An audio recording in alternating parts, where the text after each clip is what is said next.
ক্যান্টনমেন্টে সেদিন কি ঘটেছিল তা জানিয়েছেন জাতীয় নাগরিক পার্টির উত্তর অঞ্চলের মুখ্য সংগঠক সার্জিস আলম।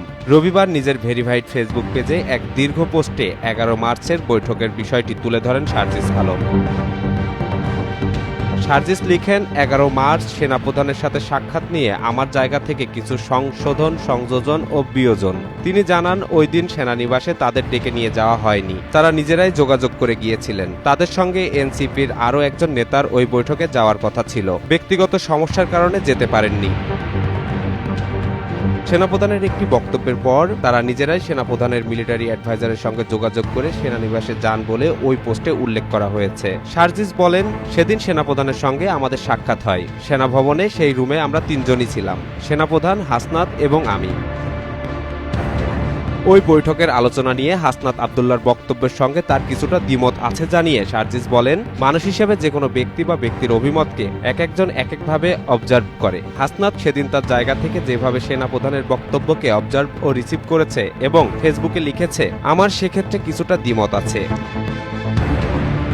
তিনি বলেন, আমার জায়গা থেকে আমি সেদিন বক্তব্যকে সরাসরি প্রস্তাব দেওয়ার আঙ্গিকে দেখি না, বরং সরাসরি অভিমত প্রকাশের মতো করে দেখি। অভিমত প্রকাশ এবং প্রস্তাব দেওয়া দুটি বিষয়ের মধ্যে পার্থক্য রয়েছে।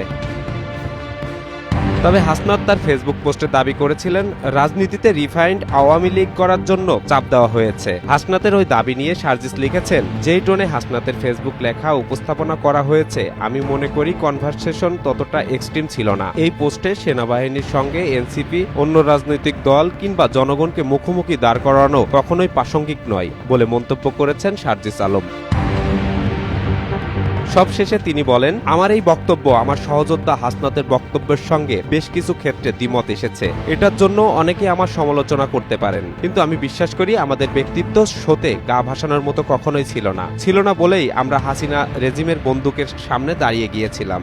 আজও কেউ হাসনাতের দিকে বন্দুক তাক করলে তার সামনে দাঁড়িয়ে যাওয়ার কমিটমেন্ট আমাদের আছে, কিন্তু সহযোদ্ধার কোনো বিষয় যখন নিজের জায়গা থেকে সংশোধন দেওয়ার প্রয়োজন মনে করি, তখন সেটা আমি করব।